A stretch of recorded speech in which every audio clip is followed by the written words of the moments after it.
Ampun Paduka Raja, hamba melakukannya semata-mata karena hamba melaksanakan perintah yang mulia dari Pak Hakim sendiri. Di sebuah pagi yang diselimuti kabut tipis di desa yang tenang, halaman rumah sederhana Abu Nawas yang biasanya hanya dihiasi lantunan syair, kedatangan sepasang tamu tak terduga yang membawa beban kisah yang amat berat. Seorang wanita tua berwajah lelah yang matanya menyiratkan kepedihan mendalam, ditemani seorang pemuda, bekas bangsawan yang kini hanyalah gelandangan yang hampa harta benda. Mereka berdua, dengan nada putus asa yang menyayat, menceritakan segala musibah yang menimpa mereka. Sebuah tragedi yang berakar pada kesewenang-wenangan seorang pejabat tinggi, yaitu Pak Hakim yang tersohor tamak dan gila kekayaan. Setelah menyimak setiap detail cerita yang penuh ketidakadilan itu, Abu Nawas tidak lantas mengeluarkan fatwa atau nasihat bijak seperti yang diharapkan oleh orang kebanyakan, melainkan mengeluarkan perintah yang sungguh di luar nalar. "Kembalilah nanti malam," ujarnya dengan sorot mata penuh misteri, seolah ia baru saja merencanakan sebuah sandiwara komedi yang paling jenius. "Bawalah serta teman-teman kalian, dan jangan lupa, harus ada cangkul, kayu, kapak, martil, dan batu." Keheranan melingkupi wajah wanita tua dan pemuda malang itu, namun mereka menyimpan kepercayaan yang tak tergoyahkan kepada Abu Nawas, sang pembela kaum papa, sang penjaga keseimbangan moral yang seringkali menggunakan cara-cara yang paling jenaka namun jitu. Mereka yakin, dalam keanehan perintah itu tersimpan benang merah keadilan yang siap ditarik oleh sang cerdik pandai, sebab mereka berada di pihak yang benar.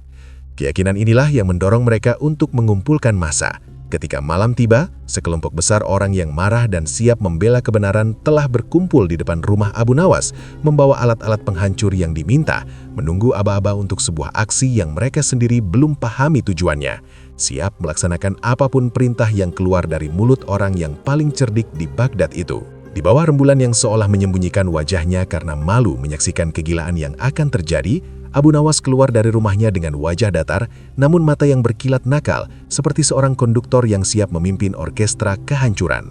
Perintahnya singkat dan sangat jelas, ditujukan kepada kerumunan besar yang haus akan keadilan dan aksi nyata. "Pergilah, hancurkan rumah Pak Hakim. Jangan berhenti, jangan pernah berhenti, sebelum ia benar-benar roboh dan rata dengan tanah." Teriakan keheranan sempat muncul dari beberapa orang yang masih memiliki sisa akal sehat, namun semangat kolektif untuk membela yang benar dan keyakinan buta pada kecerdikan Abu Nawas mengatasi akal sehat mereka. Maka, rombongan besar itu, dipimpin oleh pemuda gelandangan dan wanita tua yang kini semangatnya membara, bergerak seperti badai yang tak terhindarkan menuju kediaman sang hakim yang megah. Mereka tiba di sana dan tanpa basa-basi, segera melancarkan amuk penghancuran. Kapak beradu dengan kayu, martil menghantam batu bata, menciptakan simfoni kekacauan yang memekakkan telinga. Penduduk sekitar terperangah melihat tontonan yang tak masuk akal ini, berusaha melerai namun sia-sia, sebab massa yang dibela oleh keyakinan itu tak terhentikan, memaksa penduduk untuk hanya bisa pasrah menyaksikan rumah keampuhan itu perlahan luluh lantak. Pak Hakim yang terkejut dari tidurnya, segera berhambur keluar dengan jubah tidur yang melorot dan wajah merah padam bagai udang rebus, menyaksikan fondasi martabatnya dihancurkan sepotong demi sepotong. Ia meraung menanyakan siapa dalang dari perusakan biadab ini, dan jawaban yang ia terima dari kerumunan adalah nama satu orang saja. "Kami disuruh oleh Abu Nawas." Bahkan setelah menyebutkan nama penyuruh, mereka sama sekali tidak berhenti. Mereka justru bekerja dengan semangat baru, memastikan tidak ada satupun dinding yang tersisa, hingga akhirnya rumah itu benar-benar menjadi timbunan puing, meninggalkan sang hakim terdiam tak berdaya dan diliputi dendam kesumat yang membara. Keesokan harinya, mata Pak Hakim masih menyisaikan nyala api kemarahan dan debu sisa reruntuhan. Ia bergegas menuju istana untuk mengadukan kerusakannya yang monumental langsung di hadapan raja, menuntut hukuman seberat-beratnya bagi Abu Nawas. Raja yang sudah maklum akan kelakuan ajaib Abu Nawas segera memerintahkan prajurit untuk membawanya.